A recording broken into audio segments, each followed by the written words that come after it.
Good morning. Let's go back to 1987 and a film called Babette's Feast. Now, Babette's Feast is a 1987 Danish film, but it's subtitled for English.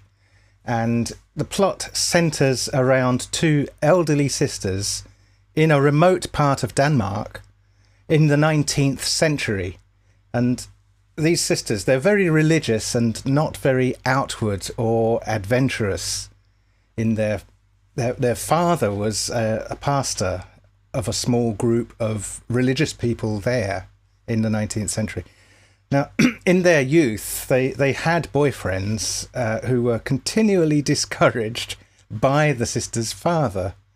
Now, he wanted them to stay unmarried so that he could pass on the church to them, particularly the strict church duties of whatever it is churches do.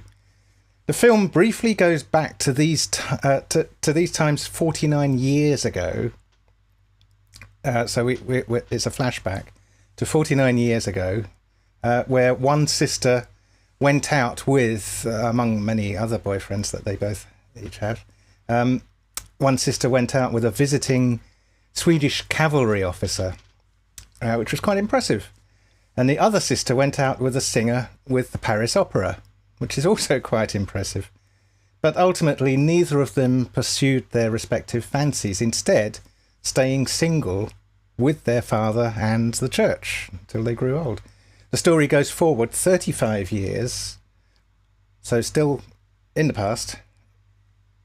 The story goes forward 35 years when Babette appears at their door with a letter from that singer with the Paris Opera years before. The letter tells that Babette is a refugee from the Paris Commune Revolution and the executions and imprisonments at the end of it. So she's a refugee from that bloodshed. The letter explains this. The letter recommends Babette as a housekeeper, but the sisters say they can't afford such a thing. But Babette says she will work for nothing. So for the next 14 years, she is their cook. And in keeping with the strictly religious community there, the food is quite plain and unadventurous. But because Babette is cooking it, it's naturally of a very high standard. So it's a little bit above what they would normally be. But it's the same kind of, as I say, plain and unadventurous food that they have every day. So gradually the sisters and also the other villagers of the congregation, they come to trust her and respect her a little bit. Now, Babette still hangs on to a Paris lottery ticket all this time. A friend back there renews it for her every year. And one day she wins. She wins 10,000 francs. She could go back to Paris after all these years. But instead she decides, with the money, to cook a feast for the community.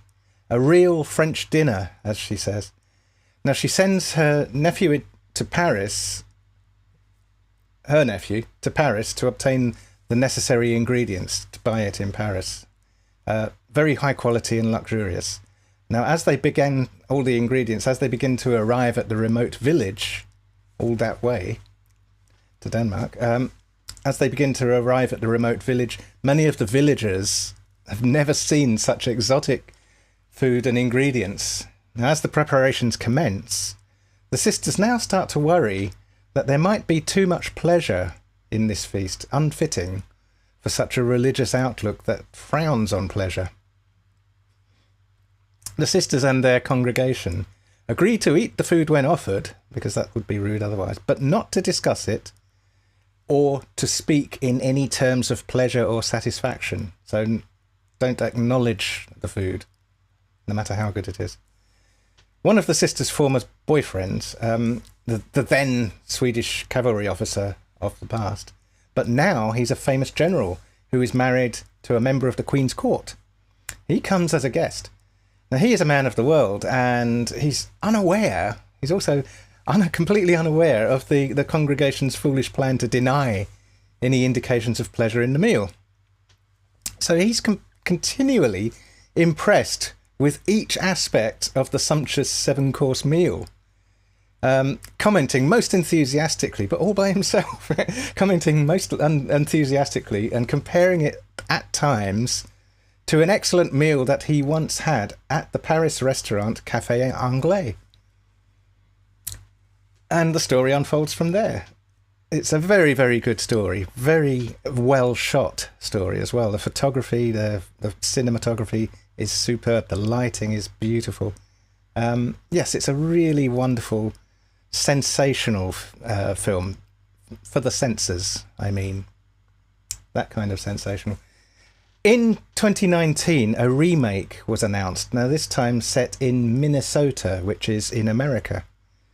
We'll have to wait and see what becomes of this. It's a remake, it's possibly in production or possibly still being talked about. I think there were delays, so we don't know what the outcome of this. But as I say, an American remake of Babette's Feast could happen. Babette's Feast, 1987. Like and subscribe if you like this and if you want to subscribe. Have an excellent Friday and a fantastic weekend. Thank you very much.